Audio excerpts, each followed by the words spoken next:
বাংলাদেশে পুলিশের সাবেক আইজি বেনজির আহমেদ নাম শোনেননি? বিশাল বড় প্রভাবশালী পুলিশের প্রধান, বক্তব্য দিতে গিয়ে আলেমদের বিরুদ্ধে কথা বলতো, মাইক ধরে বলতো দুর্নীতির বিরুদ্ধে আমরা জিহাদ ঘোষণা করেছি। এমন বক্তব্য দিল, এখন দেখা যাচ্ছে বাংলাদেশের সবচেয়ে বড় দুর্নীতিবাজ হলো পুলিশের সাবেক আইজি বেনজির আহমেদ। কোটি কোটি টাকা দেশ থেকে চুরি করে বিদেশে নিয়ে গিয়ে বেগমপাড়া তৈরি করেছে। বাংলাদেশ সরকারের দুদক তার 33টি ব্যাংকের অ্যাকাউন্ট জব্দ করে ফেলেছে। আমাদের বাংলাদেশে একটা কথা আছে, চোরের মায়ের বড় গলা। যখন চোরের মায়ের ও দুর্নীতি বন্ধ করতে চায়, নিজেই শ্রেষ্ঠ দুর্নীতিবাজ হলো। হাজার হাজার মানুষের হত্যা করেছে, কত মায়ের বুককে খালি করেছে।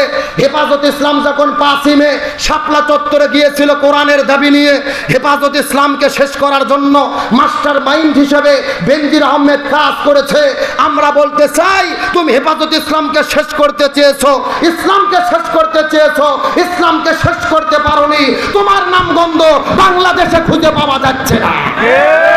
পুলিশ তাকে খুঁজতেছে, মিডিয়া তাকে খুঁজতেছে, ওকে খুঁজে পাওয়া যাচ্ছে না। তার মানে বোঝা যায় চোরের 10 দিন গারস্থের 1 দিন। তোমাদের ক্ষমতা থাকা অবস্থায় যদি এইরকম হয়, ক্ষমতা ছাড়লে কি হবে আল্লাহই ভালো জানে। এ ভয় করতেছেন নাকি? কতক্ষণ ঠিক কিনা? আরো জোরে কোন ঠিক? সুতরাং এই দুর্নীতিবাজরা কেন জায়গা পাইছে? এই দেশে কোরআনের শাসন না থাকার কারণে, কোরআনের আইন না থাকার কারণে। আজকে তার ইসলামকে নিশ্চিহ্ন করতে চেয়েছে, পারিনি। আমরা বলি, ওই যে আনারের থেকে শিক্ষা নাও, এমপি মরে গেছে, লাশ নাই, জানাজা করার মতো লাশ নাই। তোমরা এখান থেকে শিক্ষা নাও। আলেমদের বিরোধিতা করেছো, মাইক পেয়ে হুজুরদের বলেছে এরা উগ্রবাদী, হাত পাও ভেঙে দেব।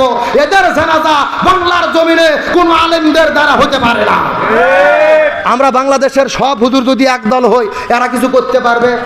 এ জোরে কোন পারবে? আজকে আমরা সব হুজুর একদল না হওয়ার কারণে 12টা বাজতেছে। এই বাংলাদেশের একজন সব্যসাচী কবি ছিল শামসুর রহমান, কি নাম বলছি? এই শয়তান মরার আগে বলছিল, ফজর নামাজের যখন আজান দেয় তখন মনে হয় যে ব্যবসা তার খরিদ্দারকে ডাকতেছে। নাউজুবিল্লাহ কোন? এটা বলে শেষ করছে, আমার দিকে তাকান। তখন এই লোক যখন মরে গেল, বাংলাদেশের সব হুজুর আমরা একদল হয়েছি, এর জানাজা কেউ পড়বো না। ও মরে যাওয়ার পরে পুলিশ যে দেখে বড় মসজিদের ইমাম আগেই পড়ে চলে গেছে, কিন্তু একটা মসজিদ আছে, মসজিদকে ধরে নিচ্ছে নামাজ পড়ানোর জন্য। মসজিদ নামাজও পড়াইছে। নামাজ পড়ার পর আমরা জিজ্ঞেস করলাম, এই মসজিদ তুমি নামাজ পড়াইলা কেন? মসজিদ বলতেছে, টেনশন করো না, পেশাব পায়খানা করে ওযু করিনি, দোয়াও করিনি। কথা কন না কে? ওযু করিনি, দোয়াও করিনি, দোয়া ছাড়া ওযু ছাড়া মার দিছি।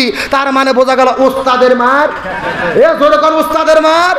তোমরা সারা যেমন হুজুরদেরকে তালেবান রাজাকার বলবা, আর হুজুর মরে, তুমি মরে যাওয়ার পরে আমরা জানাজা পরে তোমাদের জান্নাতে ঢুকে দেব, ওই ধান্দা বাদ দাও।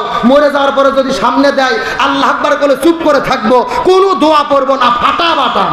কতক্ষণ ঠিক কিনা? সুতরাং আমি আপনাদেরকে শেষ কথা বলতে চাই, এই বাংলার জমিনে কোরআন কায়েম হোক। আপনারা কি চান? এই বাংলার জমিনে আমরা যতই দিন কায়েমের কথা বলি, সন্তান যদি ইসলাম প্রতিষ্ঠার কথা বলে, বাবা যদি তার বিরোধিতা করে, দিন কায়েম হবে না। আবার যদি স্বামী যদি ইসলামী আন্দোলনের নেতা হয়, বউ যদি ইসলামী আন্দোলনের বিরোধিতা করে, এই জমিনের মধ্যে দিন কায়েম করা যাবে না।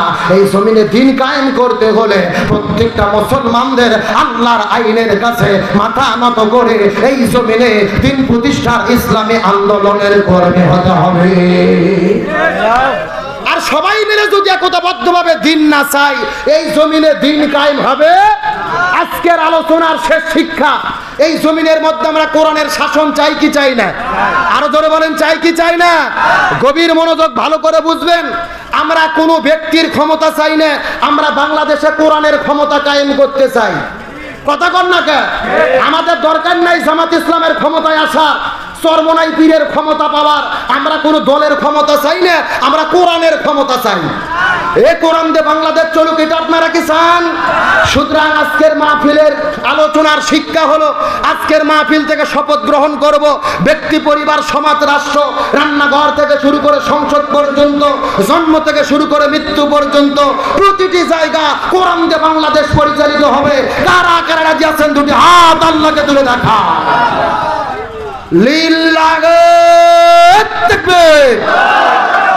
আল্লাহ তাআলা এই জমিনকে কোরআনের জন্য কায়েম করুক, বলেন আমিন।